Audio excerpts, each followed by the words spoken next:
Wow, what an awesome turnout. This is fabulous. Thanks for being here, and good morning.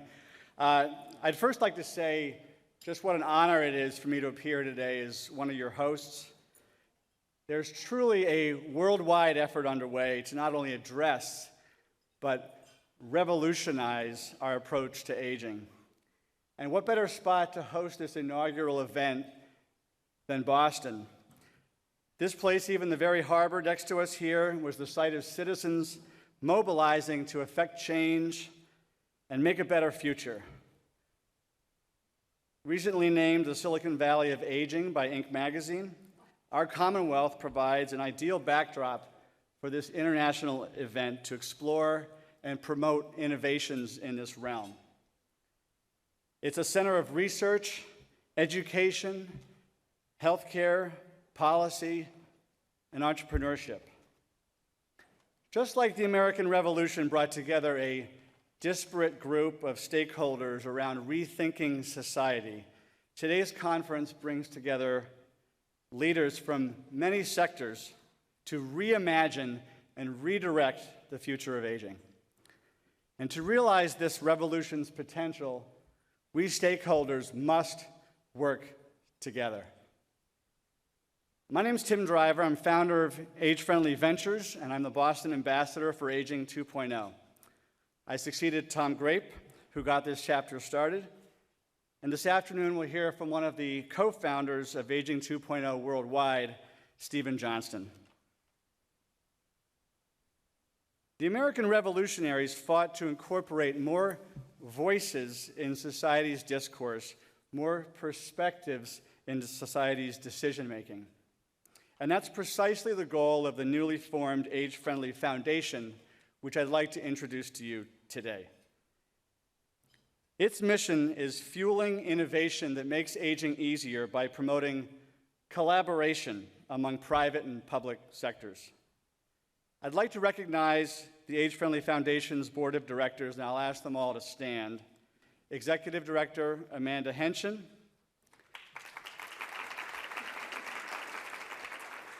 Ann Doyle, Hans Gietzkes is unable to be here today, Dr. Alexandre Kalache, and Joe McCarron. One of the Foundation's primary activities for reimagining the way society empowers aging is the Certified Age-Friendly Employer Program.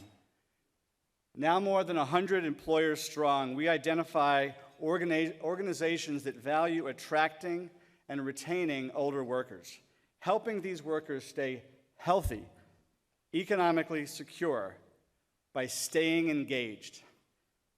And later today, we'll have some exciting announcements to make about that program's expansion. Today, of course, we'll go well beyond employment.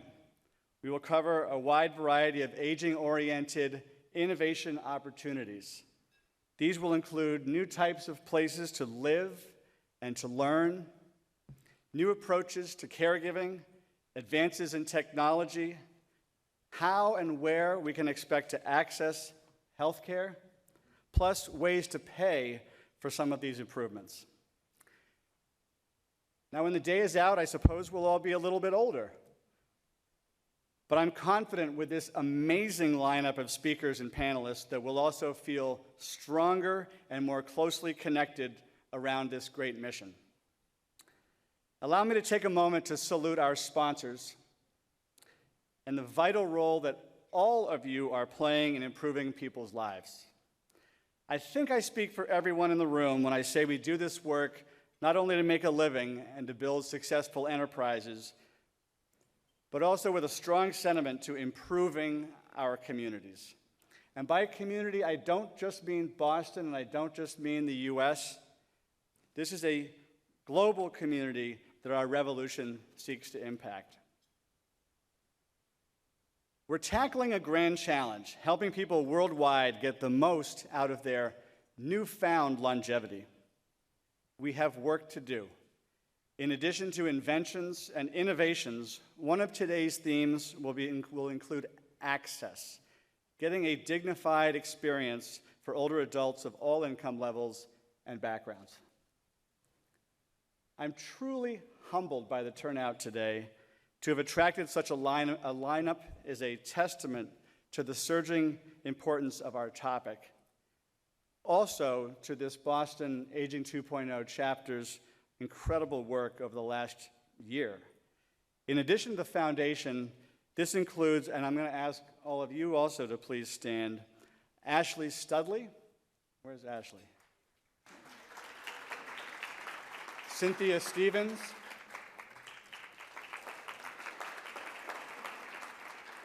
Dave McCarron. Eric Jacobs. And Charlene New. We all welcome you today, and thank you for taking the time to be with us.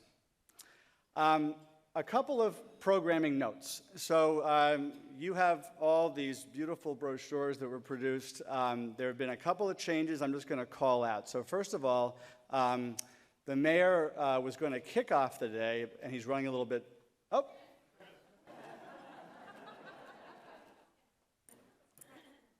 Okay. There is one other programming note I will make, though, before we... So if you're marking your TV guide, Dr. Joe Coughlin will be the closing keynote of the day, and AARP's Nancy Lamond, unfortunately, was unable to make it up to Boston today. To provide a formal welcome as we start off the day, allow me to introduce Boston Mayor Marty Walsh. Mayor Walsh presides over one of the early cities in the world to be designated as age-friendly by the World Health Organization and Dr. Kalache, who's sitting before us. Boston is Boston strong. It's also devoting new energy to the idea of being age-strong. It's indeed a great place to grow older. Now, before I ask Mayor Walsh to take the stage, we're going to play a short clip. So please turn your attention to the screens, and then Mayor Walsh will come on up. I've been called many things. Little old lady. Grumpy old man, weak. But you didn't think that, right? I'm the life of everybody. I start trends. I'm an activist. I am in my prime. I'm aging strong. This is my Bingo Tuesday. This is my senior moment in the city of Boston.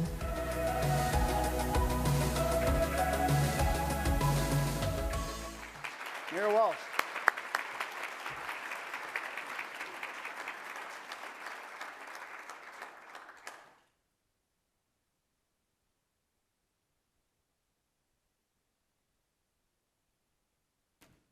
Thank you very much, and sorry, thank you, Tim, and sorry I was late. I was late.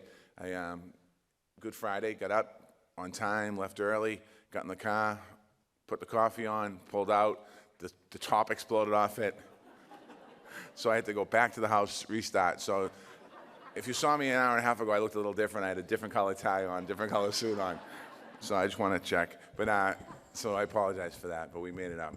Thank you very much. It's an honor and a pleasure to be here today. And thank you for everyone from Aging 2.0, all the speakers today, and everyone who came here today to talk about innovation in the field of aging. And we're very proud of our video. We had an event at City Hall the other night where we had all of our actors that were in the video. I don't know if they're here today, but they were so excited because they are full of life. They are people that help create our city, help shape our city, and make us the city that we are today in Boston. So I want to thank all the actors that were in the film, and they're amazing people. I also want to just give a shout out to our Commissioner of the Age Strong Commission, Emily Shea, is here with us today. Thank you, Emily. And from the state, we have the Deputy Secretary of Elder Affairs, Robin Lispin's here. Thank you, Robin. Somewhere. And I know later on you're going to have the governor coming, I think, and speaking to you. So we'll get you warmed up, and we'll see what he does later on. He's a good man. He's a good man. And I also want to give a shout out to Mike Festa from AARP, who's a former state representative. We served in the House of Representatives together, so I want to thank Michael. The way that we look at aging says a lot about who we are as a community. Older adults in our world make it what it is. As I said earlier about Bostonians, one of our actors right here, make it really what it is. It's important. They have a lot of experience and wisdom. They have so much to teach the rest of us. And they should be obvious, but there's a lot of people in that category. Too often older adults are written off, ignored, or discriminated against. And we need to change that. And I know that that's what you're going to do here today and the conversation you're going to have today, but we really do need to change that. In Boston, we have a long history of revolutionary thinking, from the fight of independence, the fight for civil rights, to the fight for marriage equality, to the fight for trans rights. Boston has always pushed America forward, and that's how we approach our work at City Hall. We want to reach higher, we want to think bigger, we aim to create more compassion, a more inclusive society where everyone has the support they need to live a fulfilling life. We changed the name of the Elderly Commission to the Age Strong Commission in Boston earlier this year because it better reflects the people we serve and it better reflects the work that we do in City Hall. We're still helping people with home repairs, and we're still helping people with rides to doctor's appointments and making sure that they have food and hot meals at home. But we're going even further than that. We're providing job training for people who want to go back to work. We're creating active volunteer opportunities. We have something what's called a Senior Civic Academy that trains people to and advocate at City Hall and testify at the State House. They're our champions of going out and passing our message along. We're reaching out to older adults to get their input on city planning and initiatives as we think about planning the city and as who we are and what we're going to be as a city, making sure that our older Bostonians are part of the conversation because they're a big part of our city. We're also tackling ageism. We launched a major public awareness campaign. You saw a little bit of it here today. You'll see it on posters all over the city. You'll hear it on radio in Boston. The video you just saw is airing on TV right now. The goal of this campaign is to combat stereotypes about aging. We're showing that people are more than age. They're creative, they're funny, they're active, they're strong, they're smart, they're leaders. The impact of this work extends far beyond our Age Strong office on the second floor at City Hall. We're making older people's voices heard and helping them inform our policies and our citywide planning efforts. We're making big investments in all areas of life, from building affordable senior housing to making our parks and streets more walkable and more accessible. We're installing free age-friendly benches all over the city of Boston. We're working with businesses to make them more dementia-friendly. And we're building a network of awareness and support. This has the potential to create real change in Boston and certainly beyond the borders of Boston. I think we'll see more employers hiring older adults. I think we'll see cities being designed more thoughtfully. I think we'll see a healthcare system that works better for more people. I think we'll see more meaningful connections between generations. And I think more human wisdom will be preserved and passed on. I'm very happy and proud of how far we've come, but we certainly need to go further. That's where you all come in. That's why we really need to get creative and incorporate new technologies. Because here's the thing, our world is changing really fast. People are living longer. Life as an 80-year-old looks different today than it did 10 years ago. Quite honestly, than it did 5 years ago. It'll look a lot different 10 years in the future. We can't just react, we need to plan ahead. We need to promote innovation in the aging field. We need to come up with real solutions that will improve the quality of life and make our systems work better and help people connect with one another. The next great innovation will come and can come from anywhere. It could come from the public servant in City Hall. It could come from somebody in the tech sector. It could come from one of Boston's world-class universities or hospitals. One thing's for sure, the next generation, innovation will come soon. I want us to say, let's embrace it, and let's make sure everyone can benefit from it. And I just want to thank everyone for being here today. I want to thank you for this important conversation. The people, the older Bostonians that live in our neighborhoods, they do and they have helped shape who we are as a city and have helped shape who we are as a Commonwealth. It's important for us to continue to give back, continue to have these conversations, and let's also bring them to the table. So when you leave here today and after the conference, make sure we reach out, make sure you talk to, when you go back home, make sure you talk to your older residents and make sure they're part of the conversation and part of the solution of making life better for everyone. I want to thank you for allowing me the opportunity to be here today. I apologize for being a little late, and I hope you have a great conference.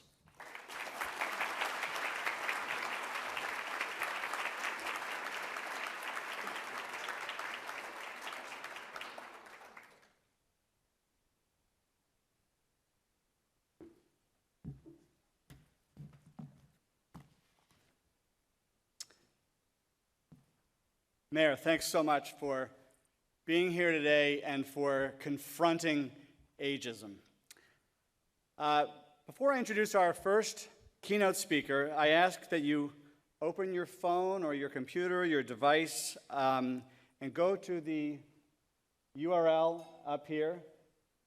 This is what we're going to do today for doing questions and answers, and I want you to go to slido.com/revolutionize. This is also in your programs, and you can look there. This is the site we'll use to take the Q&A. So you'll enter a question, and then a moderator will pose the question to the speaker or the panel. So, for example, in our first keynote, we'll have a Q&A after he's done with his initial remarks, and we'll use that device. So you enter your questions at any time while he's talking. And we'll use that throughout the day today when we have Q&A sessions planned. All revolutions can be traced back to visionary leaders. Our opening keynote speaker today is one of them, Dr. Alexandre Kalache. He has an extraordinary background of accomplishments, and collectively we are so fortunate to have him here in Boston, all the way here from Brazil, the UK, Spain, truly all around the world. I could list many more cities beyond that.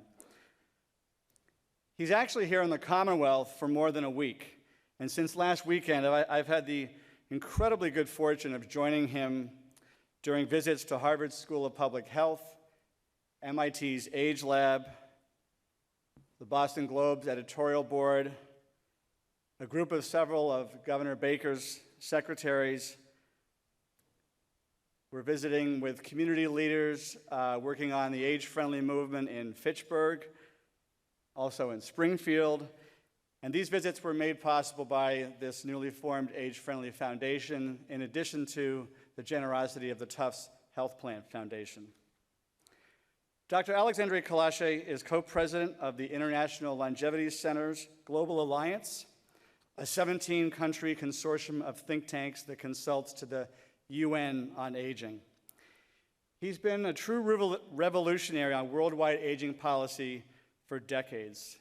He's done this as an academic, as a civil servant. He's been with the universities of Oxford and London. As director of the World Health Organization Global Program on Aging, he started the Age-Friendly Cities movement. It now boasts more than 1,000 cities worldwide, including Boston and others across Massachusetts. His interests go beyond urban planning to areas such as age-friendly hospitals, which we'll hear more about today, universities, even hotels. He serves on a variety of boards, the World Economic Forum, Oxford University, the World Health Organization, the Robert Woods Johnson Foundation, the Gulbenkian Foundation, also with Help Age International. One of the things he's going to be doing after he leaves Massachusetts, having learned so much about what's going on here, is broadcasting literally to the world what's going on here and establishing us as a true center of innovation on aging. Dr. Kalache.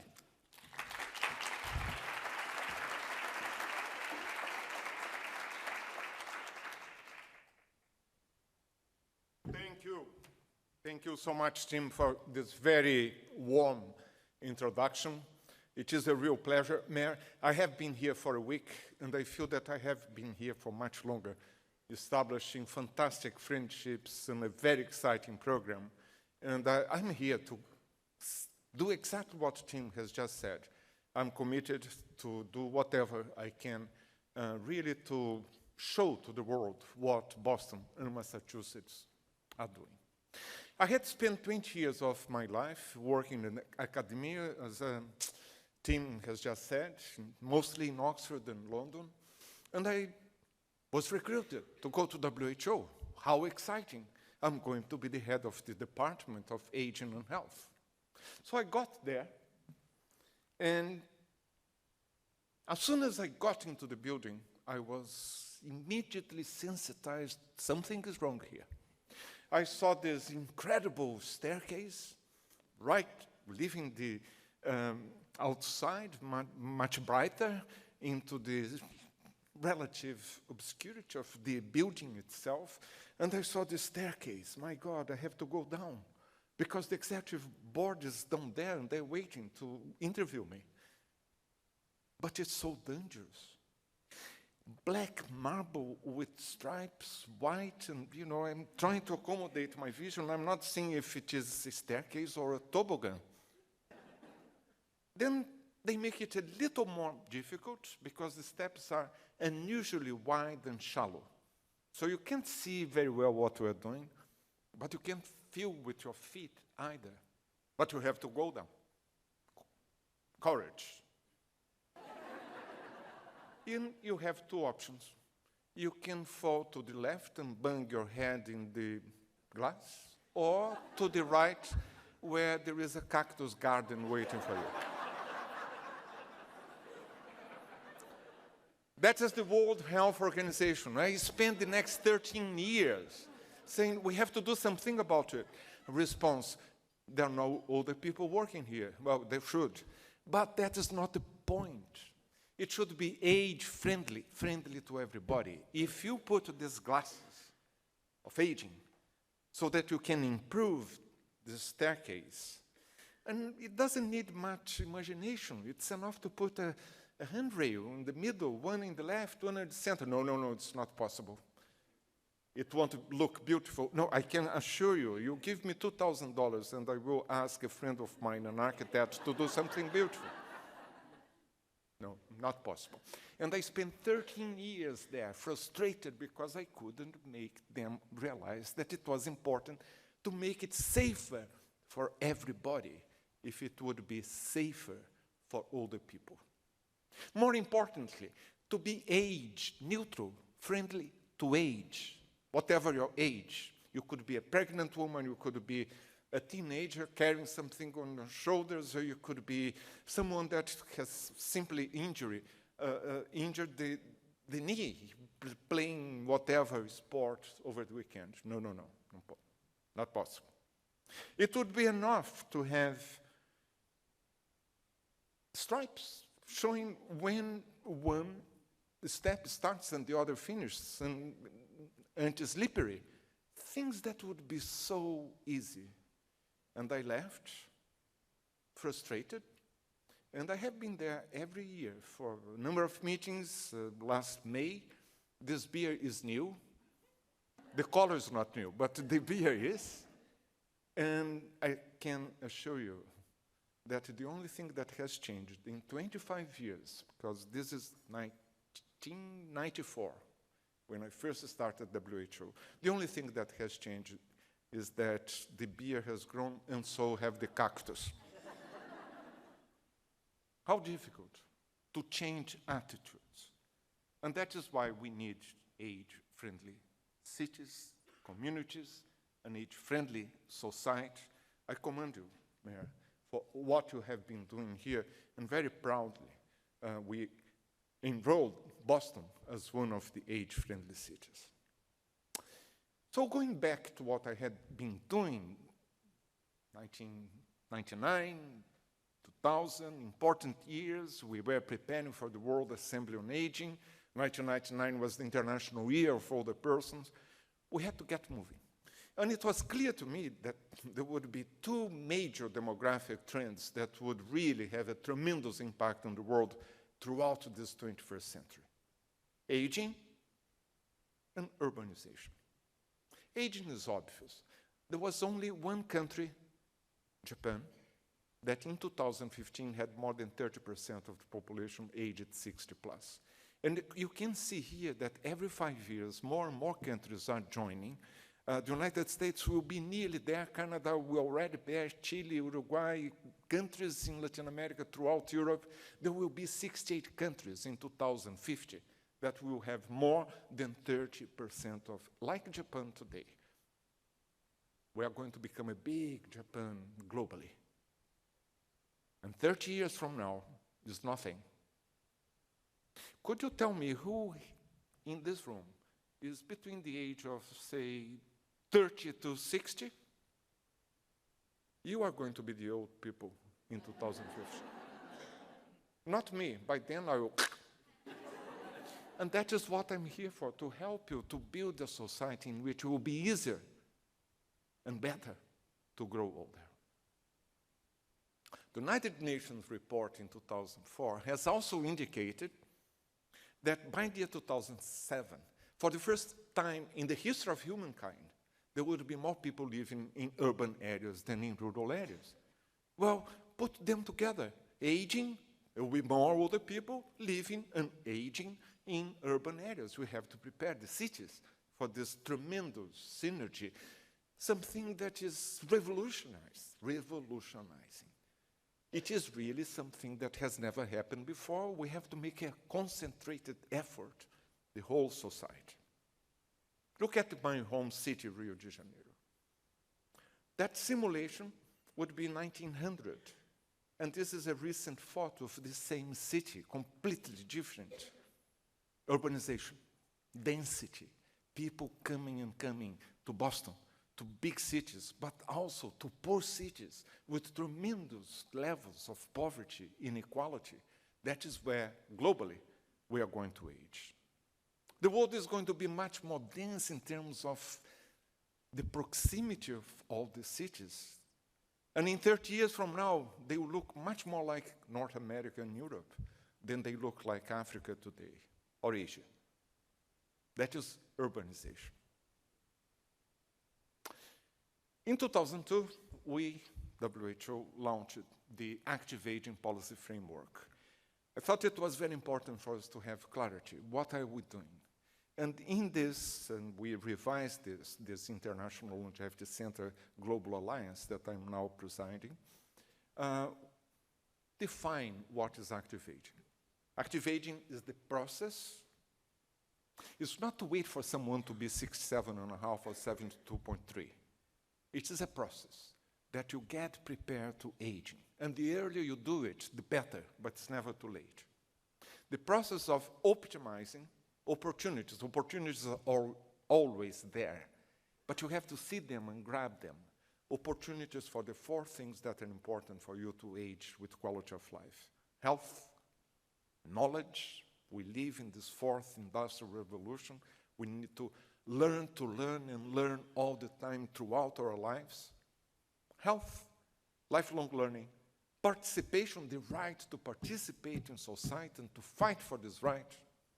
But when you no longer can do it, because you are too poor, marginalized, excluded, because you have disabilities, illnesses, then you have to be protected. The security. Very basic, that there will be a roof on top of your head, food on the table, and a little money, even if it is this money, to buy medicine for what you need. Obviously, we have very broad determinants. And these determinants, they go from access to health services, behavior determinants, our lifestyles, personal determinants, the physical environment, the social environment, and of course, money helps, economic. They all influence active aging individually, but they are all interconnected, one thing influencing the other. Always paying attention to the cross-cutting determinants, gender and culture. So we have the definition, you have the pillars of active aging, health, lifelong learning, participation, security, and you have the determinants that you have to pay attention to. You also have to realize that what we want is individually to age above the disability threshold, the dependence threshold. We want to go into our lives in the red track. We want to build our capacity as we are young, so that we will reach at around the age of 25, 28, the peak of our functional capacity, not intellectual, but physical. Our strength, our speed, our ventilatory capacity, cardiovascular, and so on. Because we know that later at age 5, we're not going to be as strong and fast. How many of you are younger than 30 now? Enjoy it. Because soon we will be joining everybody else here in the decline. And doesn't matter, provided that you are above the dependence threshold, you continue to be a potential contributor to society, to your family, to the community. And the other thing that we learn, and we have empirical evidence that at any point of your life you can do this. You do an intervention. Oh, I'm sedentary, or overweight, or I smoke, or I'm drinking too much, my diet is rubbish. I do something so that I can correct the decline. And it's fantastic. What you can do individually, you can also do for society, if we have the right policies in place to sustain this individual effort. Well, the International Association of Gerontology Congress in 2005 provided me the opportunity to test the idea and to bring this idea of age-friendly, bringing together urbanizations and aging, because it was the world stage. There were about 5,000 participants, and I had the privilege of being invited, like here, to be the keynote speaker.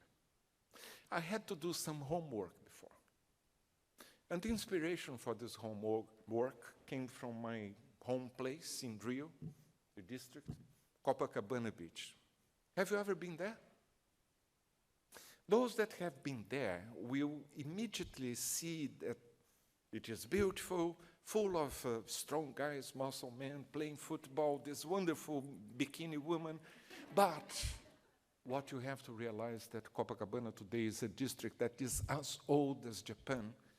And the reasons, because it was developed in the 1930s, 40s, attracted lots of people like my parents. They were young, and they aged in place. And I wanted to know from them, what is to age in Copacabana? What were the pros and cons, the suggestions and recommendations they would make? So we conducted focus groups, small groups, 8, 10 people, older people, some carers, some services providers, so that they could tell us what it is like to age in Copacabana.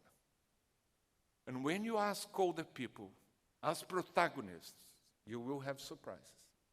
We didn't ask them specifically, who are your best friends? But it emerged.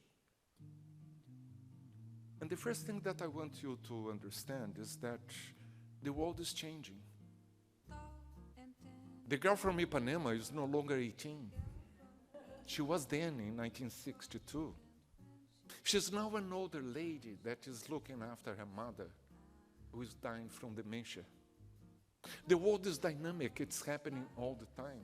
And it's not only the girl from Ipanema, another famous beach in Rio de Janeiro, that is aging. That is the image that I want to bring to you. In our lifetimes, the girls from Ipanema are aging, and so are us. Coming back to the Congress, what I had to do was to bring some results from a Copacabana that was very different from my youth, my childhood, full of children, full of young people, full of young mothers, into what it is today. Same district, full of those people, those girls from Ipanema that are now aging.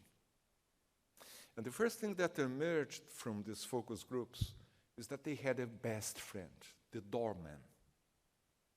In Copacabana, you still have the physical presence of someone that often even live there. Someone that will help not only with physical tasks of, helping to carry shopping bags or changing bulbs, but they will monitor. They will tell you, your mother is not well. She's getting confused. You don't come here often. Sometimes we find her 5, 6 blocks away, lost. Your father is not well since your mother died. He's bringing people that we know from the community, they are dangerous. He's putting himself in risk. So what we do now, have identified from the voices of older people, we train the doormen. We have trained already 6,500 of them. We give them a gerontological shower so that they know not only their friends, but they know what to do in different circumstances. And we collect their ideas so that they are also protagonists.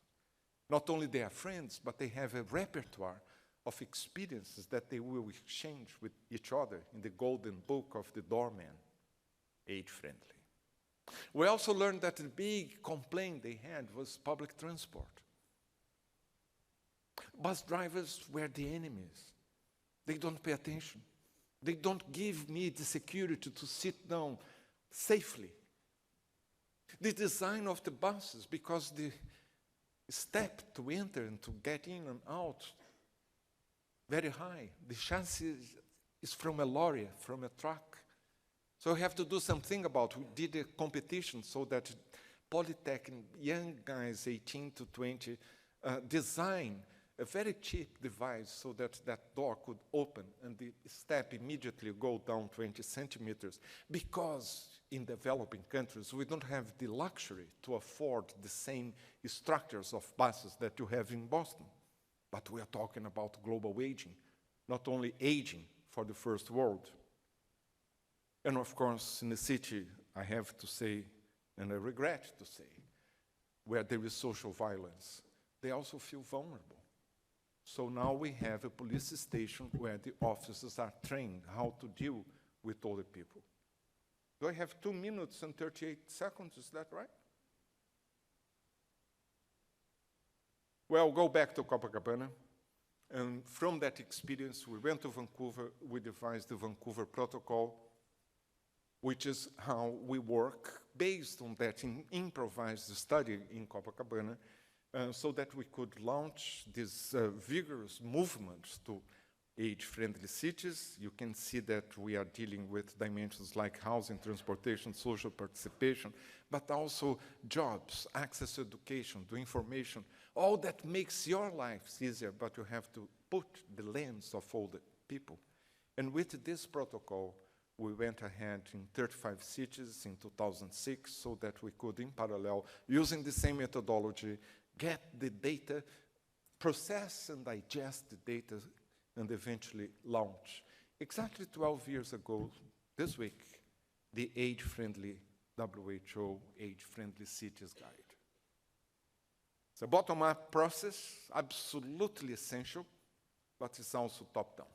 We need the response from the mayor, hello mayor, so that if we don't have it, we are not going to make the progress that is needed. Today we have over 1,000 cities and counting. It's always bringing together the public sector, civil society organizations, the private sector, the media, absolutely essential so that we can really gain more and more friends. Have multiple examples. From New York, where I spent 2 years after leaving WHO to implement a case, special case, very influential city, with very simple things like people in New York said, yes, we know that we have to be more physically active, but in old age, we have to walk for 300 meters, and then you sit down to recharge the batteries, and we don't have benches. Well, let's put benches everywhere. And who has done that? Not only the public sector, small business, the pet shop. In front of that pet shop, you have a bench that is sponsored by them. In Buenos Aires, in here, next door, in Quebec, in São Paulo, or in Spain, and the list goes on. You visit the WHO site and you will see multiple examples and what they're doing so that you can cross-fertilize. Get a good idea from Australia, in the city of Andy, which is part of metropolitan Adelaide, and bring that idea here. But then I thought we need to go further, because what happens at micro level in this city may not have resonance, or perhaps the mayor doesn't have the influence. It's only 25,000 people that live here to change infrastructure, transport, jobs, or education. So we need to go at macro level. We have to go from cities to states and countries. Today we are working with Canada, Ireland, Slovenia, Uruguay, Chile, Costa Rica to establish age-friendly countries.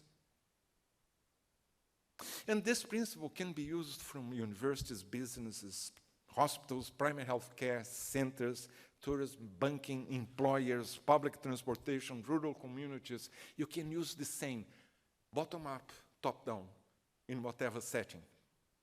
Like we have now a very strong and growing age-friendly universities that we started in Dublin about 8-10 years ago, and today you have 60+ cities, universities, and it is growing. I bet it's going to grow in the same way that the age-friendly cities has. I have dementia-friendly. I have seen fantastic examples of what you are doing here in this state.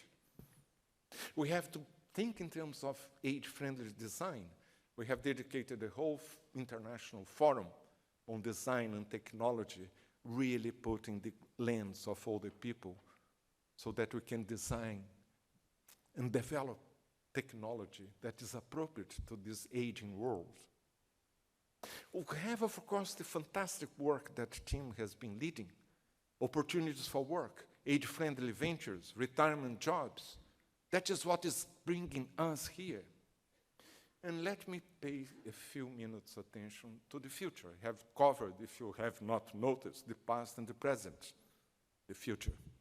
The future has to be, first of all, provide the evidence. Let us measure the impact. We need to convince people with evidence, evidence-based projects. We also have to reinvent the life course in response to the longevity revolution. When Bismarck started Social Security in the 19th century, life was a bit like this. You would learn everything that you had to by the age of 15. You were lucky if you would still be at school at 15, even in Germany. And then you would, in yellow, work, work, work, work. And then he said, what these people are doing here in the factory floor. Work was physical, demanded energy. It would be much better, he thought, to send them home and to create Social Security with a little money, because these people wouldn't live more than 2-3 years. And they had diseases for which medicine didn't have anything to show. Made sense. What does not make sense is, say, for women, what we do today is pretty well a bit of the same. In green, we stay longer at school, then we start having an internship and we work, and in yellow we work, in green we are still learning, and then we start, say for women, work full-time, and then you dare to have children, as if it would be only the interests of women to have children. You care in orange for them. You pay a price at the end of your life. And then you start to reintegrate yourself to the workforce and to work, and then suddenly you are working full-time, but you have to provide care to your parents-in-law, to your husband, because women have the bad habit of getting married to older men. It doesn't make sense. You live longer. And eventually you retire. It's not retirement like in Bismarck's days for 2 or 3 years. It's going to be a long time of 30, 35, 40 years of retirement. And what I suggest is that we have to think radically against this model. Let us work. Let us learn when we are young. Let us also enjoy life.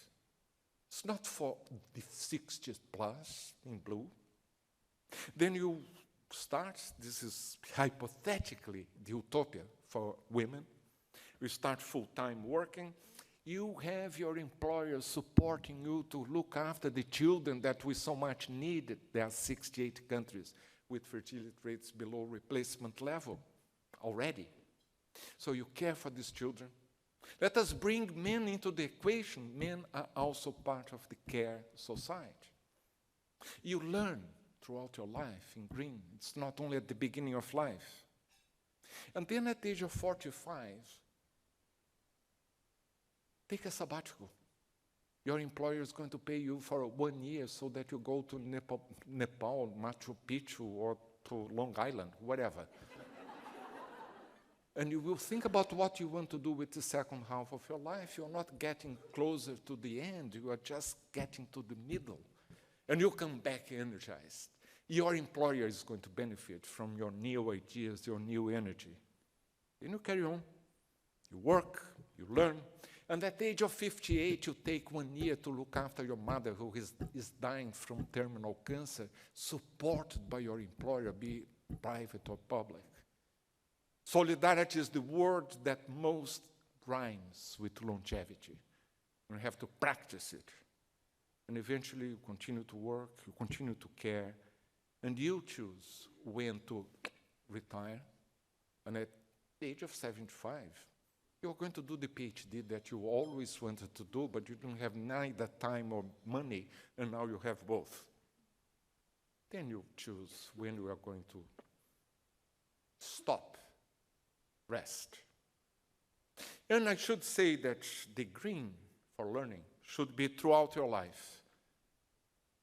It's not something compartmentalized, as The Economist has dedicated a full issue 2 years ago to lifelong learning. We're also here to address inequalities. It's not only us, it's not only the academia. We have thousands of books and articles and evidence showing that inequality is bad for all. Is the OECD telling us a year and a half ago, preventing aging unequally? Aging unequally is bad for everybody, not only for those at the bottom.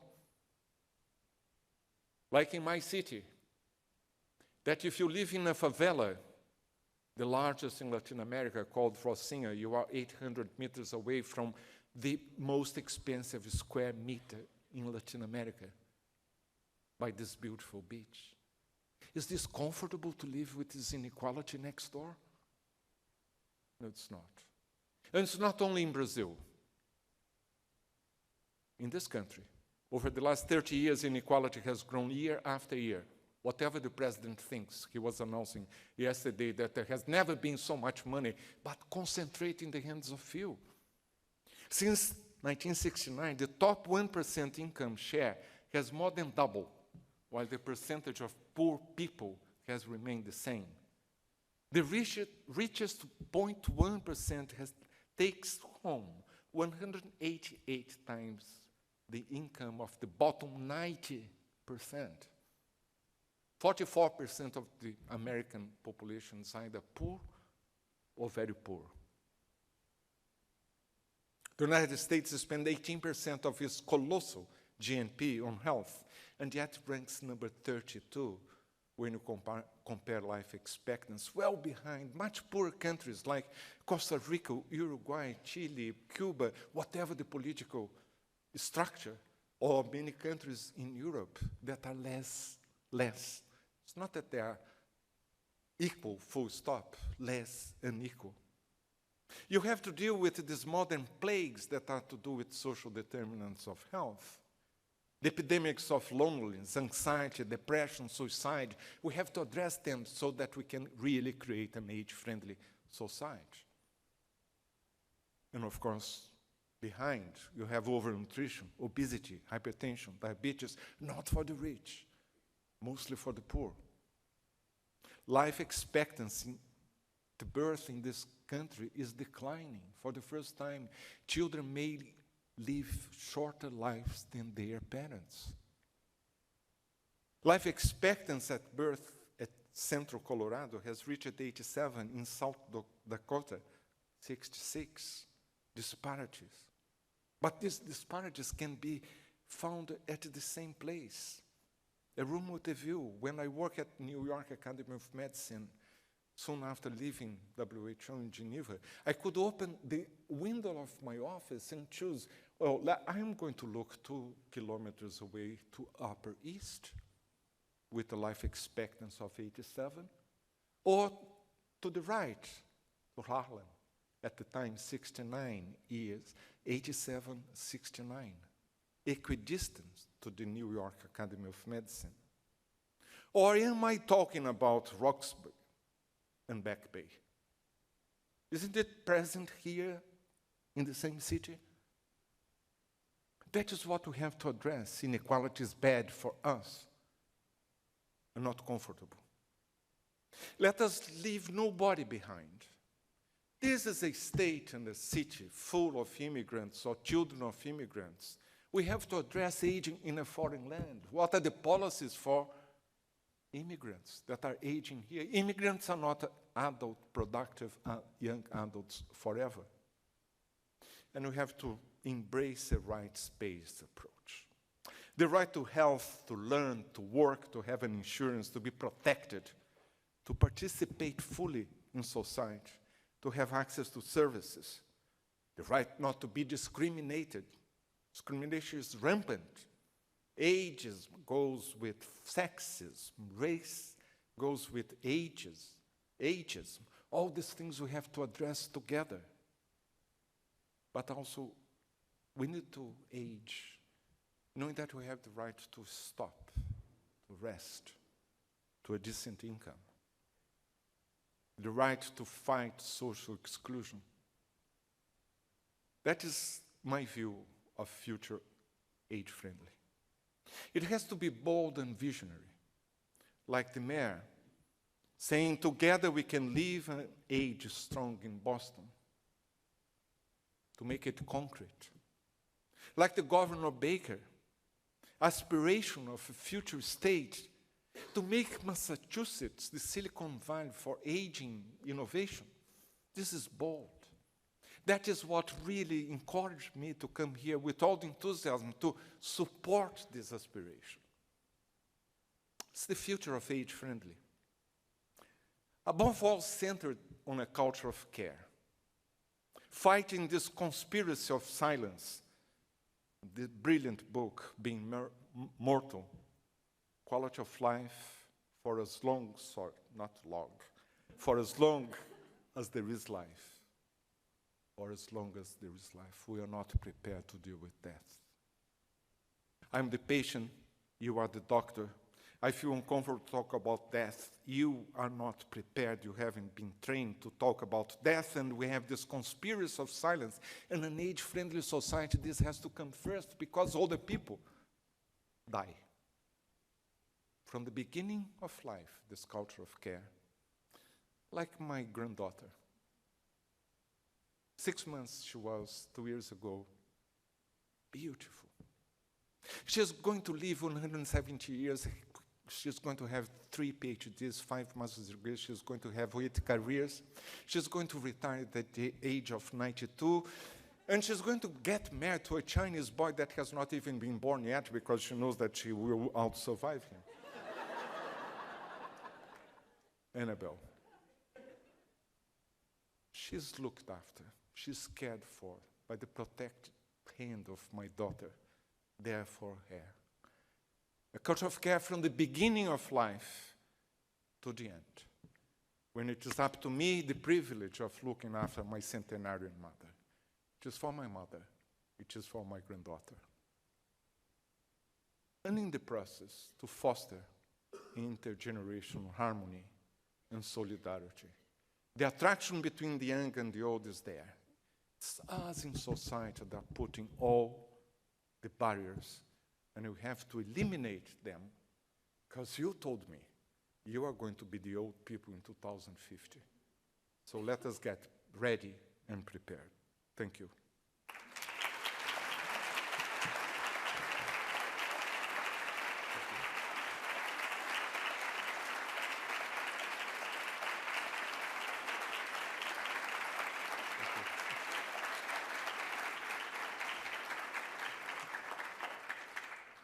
Dr. Kalache, thank you so much.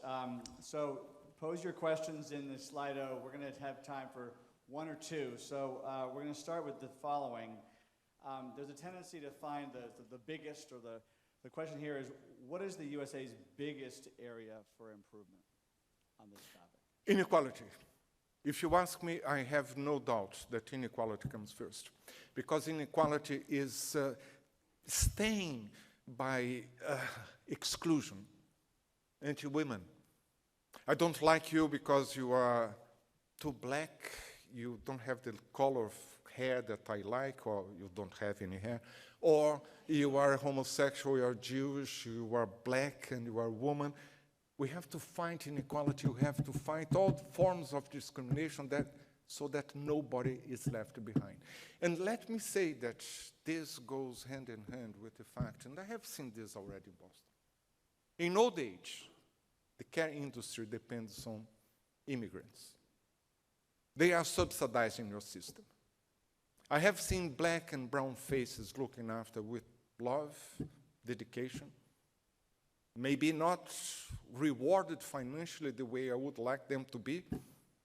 And there is no question that for my mother to be well looked after, I have to treat with dignity those people that are caring for her, that are mostly women and are mostly from minorities. And this is at the root of a culture of care in my country, but also in this one. Great.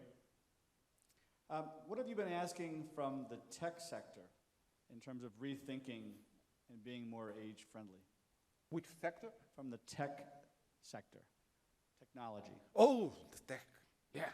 Well, come to Rio 2 weeks from now, and we are going to have lifelong learning as the main theme of the International Longevity Center. Team is going to be there. You are all invited, because that is what we need. We need a technology that is designed with all the people being involved in the process. Nothing for us without us, and we're excluded. So if we don't involve, if there is no this bottom up, we are never going to get the answer to your question right, because we are not really listening to those that will supposedly benefit from design and technology. In fact, 3 years ago, one of the international longevity forums in Brazil, run by the International Longevity Center, was design and technology in response to the longevity revolution. Dr. Kalache, thank you so much.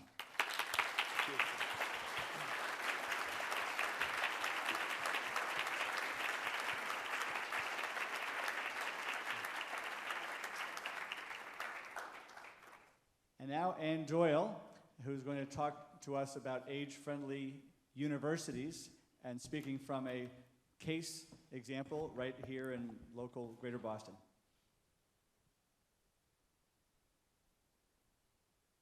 Thank you so much, and thank you, Dr. Kalache.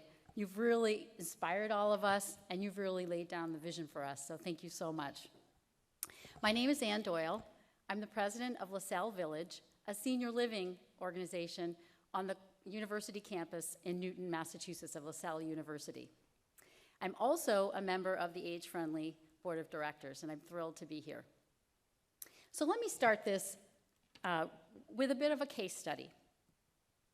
So what happens when you take a 169-year-old academic institution, a liberal arts college, with about 2,000 21st century undergraduate and graduate students, and you add to the mix 275 people ages 66 to 102, and then you add in a daycare center and a preschool? Well, in our case, you have an age-friendly university. You also create a living and learning organization, LaSalle Village, that will be celebrating our 20th anniversary in May. And you change deeply rooted perceptions about what it means to be old and what it means to be young. I think you can see that on these posters from our Age Strong Boston. You discover new interests, you find new challenges, you make art together, and you even have students and residents winning an international Hackfest competition. But I think best of all for me is you get an intergenerational, entrepreneurial, and yes, revolutionary campus where you see results every day that kind of blow your mind. So a little bit of background. LaSalle Village was, or LaSalle University became the first designated age-friendly campus in 2015. And as Dr. Kalache said, it was following in the footsteps of Dublin City University. Because Dublin City really recognized the special attributes of a university campus to have multiple generations living and learning together. Now, each age-friendly university is committed to embracing 10 principles that really talk about work and living and research and education. And whether you're at the oldest university in South Korea, or you're at Bratislava University in the Slovak Republic, or you're at LaSalle in Newton, you're applying these principles, all in different ways, because every environment is slightly different, just as every age-friendly city is slightly different. And we're really proud to be building on the age-friendly principles that Dr. Kalache established with the Age-Friendly Cities movement. Now, LaSalle Village residents, as I said, span 2 generations, mid-60s to over 100. But every single person defines himself or herself as a student, a lifelong learner. And they're drawn to LaSalle Village because they can continue to learn and continue to grow. And we have folks who are living independently, taking classes, people who are in supported living, even in skilled nursing, still continuing to attend classes. And I think this is really the world we all want to be in. It's not defined by where we live and what our limitations are, but what our possibilities are. Now, LaSalle Village is the only community that we know of in the United States or in the world that has a commitment, a requirement that our residents meet an educational requirement of 450 hours per year, each year, of learning, studying, and educational classes and projects. And to make this happen, we partner with LaSalle University, and we've designed all sorts of courses and projects. I mean, for example, this semester alone, we have about 30 classes that students and our residents are taking together. And they range from a really popular class at the university in the sociology department on social movements to a class at the university, at the village that is taught actually by this resident, Judith, on the ethics of genetic testing. And we also have lots of fun things we do together. For example, we march together in the Gay Pride Parade. We have for the last many years, and we even won the marching award, one of the top marching awards. It was a whole heap of fun, and this is kind of the spirit of being on a university campus across the generations. Students, residents, and staff meet together at back to school, You Belong festivities, and we share music and food. And on a more serious note, students and residents frequently participate in intergenerational projects that touch on some pretty tough issues. Recently, students and residents came together in a very personal art and writing project around the devastating effects of gun violence on families. And this kind of thing is happening every day across our institution, covering fun and also really serious topics. One of my favorite learning examples was recently featured in the Boston Globe. It was an article written by Rob Weissman, journalist at the Boston Globe, and he described the energy of an intergenerational class.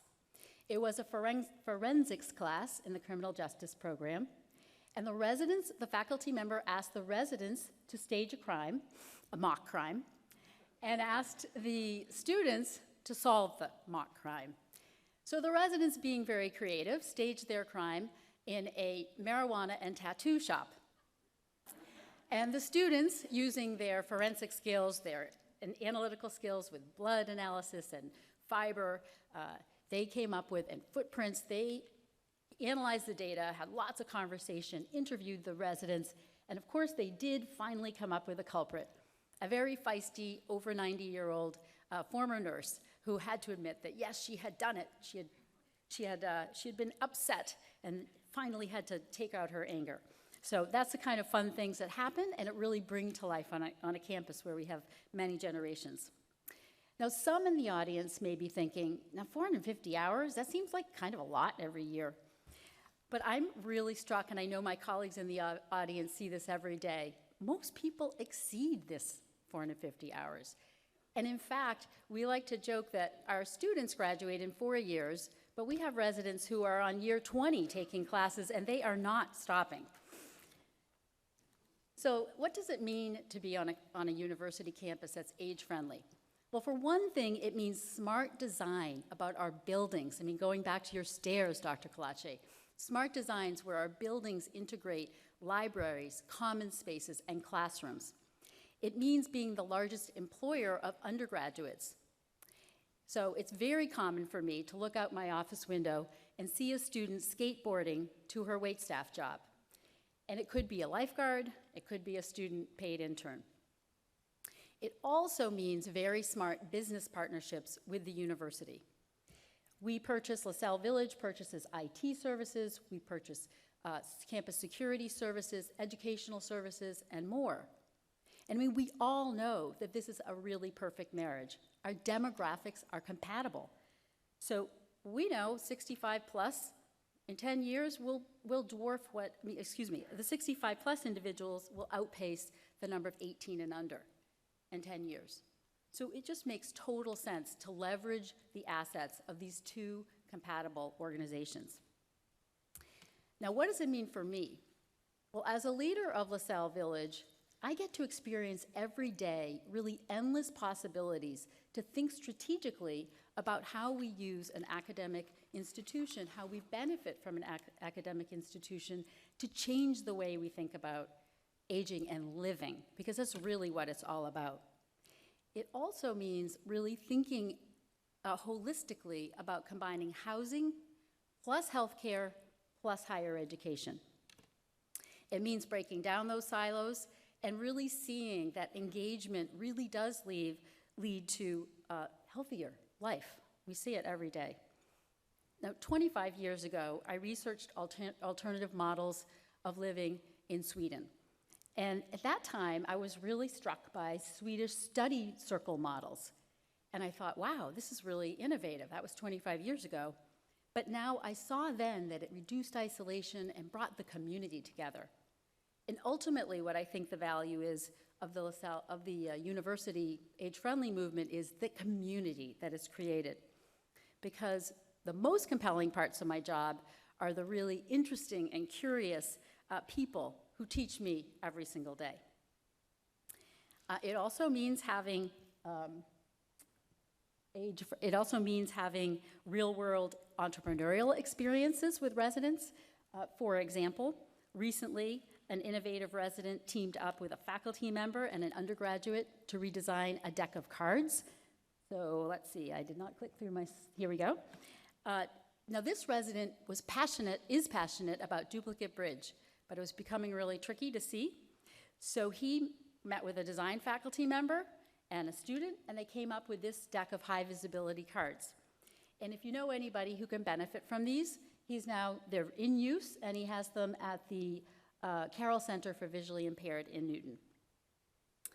So finally, kind of winding down here, working on an age-friendly campus as an employee means working with really dedicated staff, many of whom are here today, residents, some of whom are also here, board members and faculty who become partners and friends.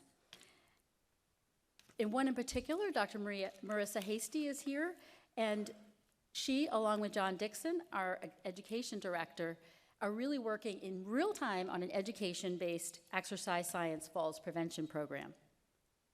Another example, Professor Joanne Montapar is the director of our Center for Research on Aging and Intergenerational Studies. It just doesn't happen magically that classes work with different ages. So Joanne is really working across classes, whether it's fashion design, criminal justice, exercise science, to help faculty understand how do you make the most of the experiences and different perceptions of people across the lifespan. Our current board chair, Dr. Marjorie Silver, is also here, and she is known for her groundbreaking work on studying centenarians. So she is right here on our campus every day helping us, pulling from her work on Living to 100, to think about how do we make a meaningful life. And as we just heard, it changes. Every year there's something new that happens because we are an evolving society, an evolving organization. So in summary, on a macro level, we know the importance of longevity. We know the importance of health and wellness on longevity. And I think I was struck by the most recent issue of The Economist, so that must be the new health the journal, I think. The most recent issue of The Economist, there was an article on gross national happiness. And it really struck me because it reported that 1 year increase in longevity has the same effect on national happiness as just a little over a 4% increase in GDP. 1 year of additional life. And that goes to the inequality that Dr. Kalachi was also speaking about. So think about the impact that we can collectively make. I mean, this is really an extraordinary opportunity for all of us who want to design healthy and vibrant living environments for everyone, and who want to continue the work and the movement that Dr. Kalachi started. Thank you so much.